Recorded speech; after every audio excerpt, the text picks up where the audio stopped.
कहानी मामा भांजी। रात के 2 बज रहे थे। अरविंद जी गहरी नींद में सो रहे थे। तभी फ़ोन की घंटी बजी। फ़ोन की घंटी सुनकर उनकी पत्नी अलका भी जाग गई। इतनी रात किसका फ़ोन आया होगा? अरविंद जी ने उठकर ऐनक लगाया और फ़ोन देखा। किसी अनजाने नंबर से फ़ोन था। उन्होंने फ़ोन उठाया। दूसरी तरफ से एक भारी भरकम आवाज़ में किसी ने कहा, आप सुमन जी के रिश्तेदार हैं? अरविंद जी ने कहा, हाँ जी, मैं उनका भाई बोल रहा हूँ। क्या बात है, आप कौन हैं? दूसरी ओर से वह व्यक्ति बोला, मैं इंस्पेक्टर बोल रहा हूँ, गोलगंज थाने से। आपकी बहन और जीजा का एक्सीडेंट हो गया है। उनकी कार एक ट्रक से टकरा गई है। एक छोटी बच्ची जो अपना नाम काव्या बता रही है, वह हमारे पास है। आप जल्दी से हॉस्पिटल आ जाइए। यह सुनते ही अरविंद जी के हाथ से फ़ोन छूट गया। उन्होंने अलका को सारी बात बताई। वे दोनों जल्दी से तैयार होकर हॉस्पिटल पहुँचे। वार्ड के बाहर एक बेंच पर एक लेडी कांस्टेबल के साथ काव्या बैठी रो रही थी।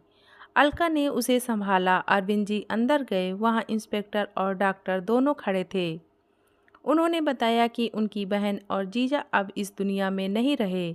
यह सुनकर अरविंद जी रोने लगे। वो अपनी बहन से बहुत प्यार करते थे। डॉक्टर ने उन्हें संभाला और कहा, आपको हिम्मत से काम लेना होगा। उस बच्ची को भी आपको संभालना है। कुछ देर में अपने आप को संभालकर अरविंद जी ने सभी रिश्तेदारों को फ़ोन करना शुरू किया। इस बीच पुलिस ने दोनों को पोस्टमार्टम के लिए भेज दिया। सुमन की ससुराल में कोई नहीं था, इसलिए अरविंद जी ने ही दोनों का अंतिम संस्कार किया। अब काव्या की जिम्मेदारी उनके कंधों पर आ गई थी। काव्या को वे अपने साथ घर ले आए। काव्या दिन भर गुमसुम बैठी रहती थी। अलका उसे संभालती थी, लेकिन वह उस हादसे को भूल नहीं पा रही थी। एक दिन अलका ने कहा, सुनो जी, क्या हम जीवन भर काव्या का बोझ उठाते रहेंगे? इसे किसी अनाथालय में भेज देते हैं। यह सुनकर अरविंद जी गुस्से में बोले, ये क्या बकवास कर रही हो? वो मेरी सगी भांजी है, मेरी बहन की बेटी है, वो मेरे साथ रहेगी। अलका बोली, अपना खर्च तो ठीक से चल नहीं रहा है, इसे कहाँ से खिलाएंगे? अरविंद जी ने कहा, ये समझ लो अब हमारे 3 बच्चे हैं। अलका ने गुस्से में कहा, आपको ये भी समझना होगा कि इसकी पढ़ाई और शादी भी करनी पड़ेगी।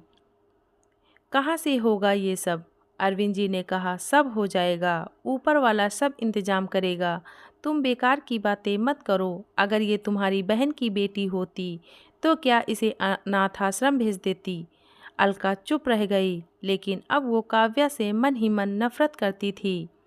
सुबह अरविंद जी के ऑफिस जाने के बाद काव्या से पूरे घर का काम करवाती थी। काव्या को उसके माता पिता ने बहुत लाड प्यार से पाला था, लेकिन मामी उसे रोज मारती थी। वो पैसों की तंगी का सारा गुस्सा काव्या पर निकालती थी। काव्या हर दिन सोचती कि काश वो भी अपने माता पिता के साथ मर जाती। यह जिंदगी तो नरक से भी ज़्यादा दुखदाई है। एक दिन अरविंद जी दोपहर को घर आए। दरवाज़ा खुला था तो वे सीधे अंदर आ गए। उन्होंने देखा कि एक रोटी जल जाने पर अलका काव्या को मार रही थी। यह देखकर उनकी आंखों में आंसू आ गए। वे किचन में गए। अलका उन्हें देखकर डर गई। उसने कहा, खाना मैं बना रही थी, जरा फ़ोन आ गया तो इसे एक रोटी सेकने को कहा, इसने उसे भी जला दिया। काव्या के सब्र का बांध टूट चुका था। वो बोली, मामा जी, मुझे अनाथ आश्रम में छोड़ आइए, मैं यहाँ नहीं रहना चाहती। मामी मुझसे सारा काम करवाती हैं और हर दिन कम से कम 2 बार मुझे मारती हैं। इससे तो अच्छा होता मैं भी मर जाती। अलका अंदर से डंडा लेकर आई। अब झूठ बोलकर हम दोनों में लड़ाई करवाना चाहती है। रुक, मैं तुझे बताती हूँ। अरविंद जी की आंखों से आंसू बह रहे थे। वे बोले, खबरदार जो इसे हाथ भी लगाया। बेटी मुझे माफ़ कर दे, आज मेरी बहन भी मुझे कोस रही होगी। तू चल मेरे साथ, अपने कपड़े एक बैग में लगा ले। अलका बहुत खुश हो गई। हाँ हाँ ठीक है, इसे अनाथ आश्रम में छोड़ आओ, मैं भी चैन से रहूँगी। अरविंद जी बोले, अब तुम चैन से रहो, हम जा रहे हैं। कुछ देर बाद दोनों घर से निकल गए। काव्या रो रही थी। अरविंद जी सीधे रेलवे स्टेशन पहुंच गए। काव्या बोली, मामा जी क्या अनाथ आश्रम दूसरे शहर में है? अरविंद जी बोले, नहीं बेटी, अब हम किसी अनाथ आश्रम में नहीं जा रहे हैं। मेरे गांव में एक छोटा सा मकान है, हम वहीं रहेंगे। मैं तेरे साथ रहूँगा। उसके बारे में तेरी मामी को कुछ भी नहीं पता। मैंने भी तेरे साथ वो घर छोड़ दिया। जहाँ इंसानों की कद्र नहीं, वहाँ मैं नहीं रह सकता। अब बस मेरी जिंदगी का मकसद तेरा पालन पोषण करना है। काव्या यह सुनकर बोली, लेकिन मामा, मामी का क्या होगा? अरविंद जी बोले, बेटी, उसे एहसास होने दे कि जब कोई अकेला रह जाता है तो उस पर क्या बीतती है। वैसे उसके मायके वाले उसे संभाल लेंगे, तो चिंता मत कर। काव्या ने कहा, मामा, मेरे कारण आपको भी परेशानी उठानी पड़ रही है। मुझे कहीं छोड़ आइए। अरविंद जी बोले, कल जब मैं ऊपर जाऊंगा तो अपनी बहन और तेरी माँ को क्या मुंह दिखाऊंगा? ये सोचा है तूने? बस अब कुछ मत बोल। मैं तेरा पालन पोषण कर तेरी शादी करूंगा। यही मेरे जीवन का मकसद बन गया है। ट्रेन से उतरकर दोनों गांव के लिए एक तांगे में सवार हो जाते हैं। गांव में एक छोटा सा मकान था। अरविंद जी ने काव्या को एक कुर्सी पर बैठाया और खुद उसकी सफाई करने में जुट गए। कुछ देर में दोनों को भूख लगी तो वे एक होटल पर पहुंच गए खाना खाने। खाना खाने के बाद जब अरविंद जी पैसे देने गए तो होटल का मालिक रविंद्र बोला, भाई क्यों शर्मिंदा कर रहा है? अपने बचपन के दोस्त को भूल गया? यह कहकर वह अरविंद जी के गले लग गया और बोला, और बता, इतने साल बाद गांव कैसे आया? अरविंद जी ने सारी बात बता दी।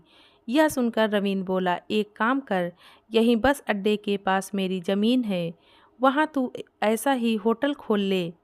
बहुत कमाई होगी, हम दोनों पार्टनरशिप में होटल चलाएंगे। मुझे कोई साथ देने वाला नहीं मिल रहा था, अब तू आ गया है, दोनों मिलकर होटल चलाएंगे। अरविंद जी ने अगले दिन से ही होटल खोलने की तैयारी शुरू कर दी।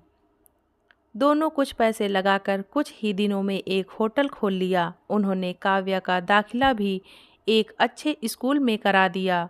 दोपहर को काव्या को स्कूल से लेकर होटल पर पहुंच जाते। रात को अरविंद जी होटल चलाते और काव्या पढ़ती रहती थी। इसी तरह समय बीत रहा था। अरविंद जी ने अब कुछ पैसे जोड़ने शुरू कर दिए थे। उन्हें काव्या की शादी भी करनी थी। काव्या कभी उदास होती, उसे अपने माता पिता की याद आती तो अरविंद जी उसे समझाते। फिर वह सोचती कि मामा ने मेरे लिए अपना परिवार छोड़ दिया। यह सोचकर वह सब कुछ भूल जाती। उसके सिर पर एक छत तो है। मामा की छत्र छाया में उसका पालन पोषण अच्छे से होने लगा। धीरे धीरे समय बीत गया। काव्या अब बड़ी हो गई। एक दिन रविंद्र ने अरविंद से कहा, भाई, अगर बुरा न माने तो एक बात कहूँ। मैं अपने बेटे के लिए काव्या का हाथ मांगता हूँ। मेरा बेटा शहर में डॉक्टर बन गया है। मैं चाहता हूँ कि हम इस दोस्ती को रिश्तेदारी में बदल दें। अरविंद जी बहुत खुश हुए। उन्होंने काव्या से बात की, लड़के लड़की को मिलवाया। दोनों ने एक दूसरे को पसंद कर लिया। शादी की तैयारी शुरू हो गई। रविंद्र ने शर्त रखी थी कि वह दहेज नहीं लेगा। इसलिए अरविंद जी शादी में अच्छे से दावत और मेहमानों की आवभगत, उनके स्वागत की तैयारी करने लगे। एक दिन वे होटल पर पैसे गिन रहे थे, तभी किसी ने उन्हें पुकारा, कैसे हैं आप? उन्होंने पलट कर देखा तो सामने अलका खड़ी थी। बहुत कमज़ोर थी। सफ़ेद बाल उसके काले बालों के बीच में से झांक रहे थे। चेहरा मुरझाया हुआ था। एक पुरानी सी धोती पहने वह एक सूटकेस लिए उनके सामने खड़ी थी। उसकी आंखों में आंसू थे। अरविंद जी बोले, अरे अलका, तुम यहाँ का पता किसने दिया? अलका बोली, तुमने सभी रिश्तेदारों को शादी का कार्ड भेजा, उसमें से ही किसी ने मुझे तुम्हारा पता दिया। मुझे माफ़ कर दो, मेरी एक गलती की इतनी बड़ी सज़ा तुमने दे दी। बिना कुछ कहे मुझे छोड़कर चले आए। अरविंद जी ने कहा, अलका, उस समय मुझे अपनी बहन के लिए ये कुर्बानी देनी पड़ी। तुम काव्या को कभी अपना नहीं मानती। मुझे मरकर अपनी बहन को मुंह दिखाना था। मैं क्या करता? इसलिए चुपचाप वहाँ से निकल आने में ही भलाई समझी। अलका बोली, हाँ मुझे भी अपने किए की सज़ा मिल गई। तुम्हें ढूंढने के बाद जब तुम्हारा कोई पता नहीं मिला तो मैं अपने मायके चली गई। वहाँ मेरे भैया भाभी ने मेरे साथ वही व्यवहार किया जो मैंने काव्या के साथ किया था।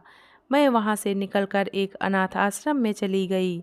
वहाँ बच्चों की सेवा करने लगी। मुझे वहाँ 2 वक्त का खाना मिल जाता था। वहाँ मैं हर बच्चे में काव्या को देखती थी। कभी कभी किसी रिश्तेदार से मिलने जाती, तुम्हारे बारे में पता करती, लेकिन कुछ पता नहीं लगा। अब जब तुमने अपने दूर के भाई को शादी का कार्ड भेजा तो उन्होंने मेरी हालत पर तरस खाकर मुझे तुम्हारा पता बता दिया। क्या अब भी तुम मुझे माफ़ नहीं करोगे? मेरे पास अब उस अनाथ आश्रम के अलावा कोई ठिकाना नहीं है। मैं तुम पर अपना हक खो चुकी हूँ। अगर तुम मुझे माफ़ नहीं करोगे तो मुझे कोई अफसोस नहीं होगा। बस एक काम कर दो, एक बार काव्या बेटी को आशीर्वाद देकर मैं शाम की बस से वापस चली जाऊंगी। इतना हक मुझे दे दो। अरविंद जी की आंखों में से आंसू बह रहे थे। वो बोले, मैंने तुम्हें पहले ही माफ़ कर दिया था। मैं बस अपना फ़र्ज निभाने के लिए मजबूर था। अब तुम कहीं नहीं जाओगी। हम दोनों मिलकर काव्या का कन्यादान करेंगे। चलो घर चलो। अरविंद जी अलका को लेकर घर पहुँचे। काव्या के सामने जब अलका पहुँची तो उसने कहा, बेटी मुझे माफ़ कर दे, मैंने तेरे साथ बहुत गलत किया। काव्या की आंखों से आंसू बह रहे थे। वो दौड़कर अलका से लिपट गई। मामी, मैंने हमेशा अपनी मम्मी की जगह आपको माना है। पुरानी बातें भूल जाइए। मुझे बहुत खुशी है कि आप आ गई। मेरे जाने के बाद मामा अकेले रह जाते। अगले दिन से दोनों शादी की तैयारियों में जुट गए। तय समय पर काव्या की शादी हुई। दोनों ने कन्यादान किया। काव्या ने विदा होने से पहले मामा के गले लगकर कहा, मामा जी, शायद मेरे पापा भी मेरे लिए इतना नहीं करते। आपने अपना पूरा जीवन मेरे लिए कुर्बान कर दिया। अरविंद जी बोले, बेटी तुझे नहीं पता ये सब मैंने अपने लिए किया है। अब मैं अपनी बहन के सामने शर्मिंदा नहीं होऊंगा। दोनों रोकर गले लग गए। काव्या अपनी ससुराल चली गई। अरविंद जी और रविंद्र जी दोनों समधी बन गए थे। धन्यवाद।